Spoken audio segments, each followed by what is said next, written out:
नमस्कार। आकाशवाणी जयपुर अजमेर से प्रस्तुत हैं प्रादेशिक समाचार।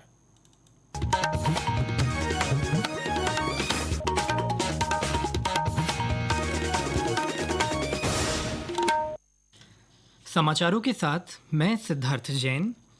राष्ट्रपिता महात्मा गांधी और आध्यात्मिक तथा नैतिक गुरु नारायण गुरु के बीच हुए ऐतिहासिक संवाद के शताब्दी समारोह की आज नई दिल्ली में शुरुआत हुई।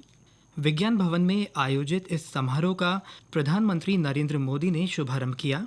इस अवसर पर उन्होंने कहा कि इन दोनों नेताओं के बीच हुआ ये संवाद आज भी उतना ही प्रेरक और प्रासंगिक है। 100 साल पहले हुई ये मुलाकात सामाजिक समरसता और विकसित भारत के लक्ष्यों के लिए ऊर्जा के बड़े स्रोत के रूप में उपलब्ध है। उन्होंने कहा कि आज देश लगातार प्रगति कर रहा है। सैन्य जरूरतों के लिए भारत की विदेशों पर निर्भरता कम हो रही है। देश रक्षा क्षेत्र में आत्मनिर्भर हो रहा है। इसका प्रभाव पूरे देश ने ऑपरेशन सिंदूर के दौरान देखा। दुनिया ने ये भी देखा है कि भारत का सामर्थ्य क्या है। ऑपरेशन सिंदूर आतंकवाद के खिलाफ भारत की कठोर नीति को दुनिया के सामने एकदम स्पष्ट कर दिया है। हमने दिखा दिया है कि भारतीयों का खून बहाने वाले आतंकियों के लिए कोई भी ठिकाना सुरक्षित नहीं है। आज का भारत देश हित में जो भी हो सकता है और जो भी सही है उसके हिसाब से कदम उठाता है। गौरतलब है कि बापू और नारायण गुरु के बीच यह संवाद 12 मार्च 1925 को शिवगिरी मठ में हुआ था। यह बातचीत वैकोम सत्याग्रह, धर्मांतरण, अहिंसा, मोक्ष प्राप्ति और दलितों के उत्थान पर केंद्रित थी। कार्यक्रम में केंद्रीय मंत्री जॉर्ज कुरियन, सांसद अदूर प्रकाश और शिवगिरी मठ के संत भाग ले रहे हैं।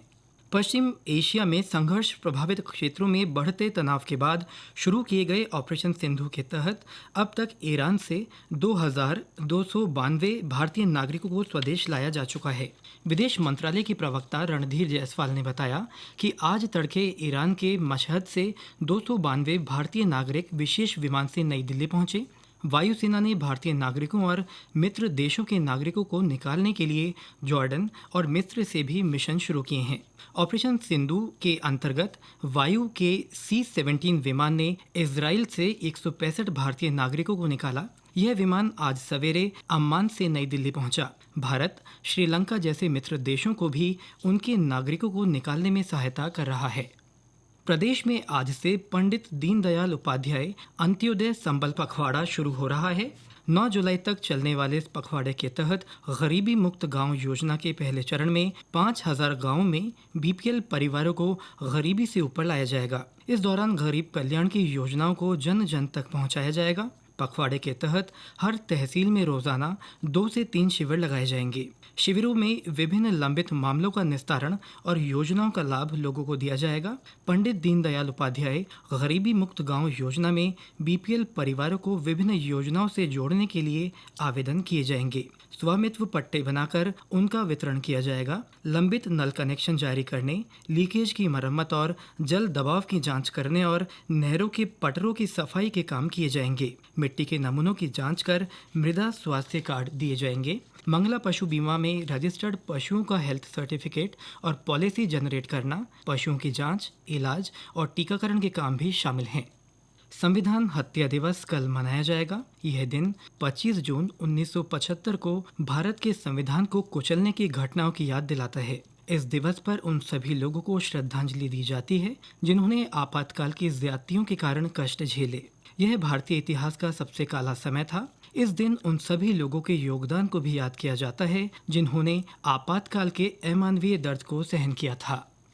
प्रधानमंत्री नरेंद्र मोदी 29 जून को आकाशवाणी के मन की बात कार्यक्रम में अपने विचार साझा करेंगे। यह इस मासिक रेडियो कार्यक्रम की 123वीं कड़ी होगी। इसके लिए श्रोता 27 जून तक अपने सुझाव भेज सकते हैं। इन्हें टोल फ्री नंबर 1800-117800 के माध्यम से दिया जा सकता है। वहीं नरेंद्र मोदी ऐप या MyGov ओपन फोरम के जरिए भी सुझाव भेजे जा सकते हैं। ये कार्यक्रम आकाशवाणी और दूरदर्शन के समूचे नेटवर्क पर प्रसारित होगा। इसके साथ ही प्रादेशिक समाचार बुलेटिन समाप्त हुआ। हमारा अगला बुलेटिन शाम 6:30 बजे प्रसारित होगा। नमस्कार।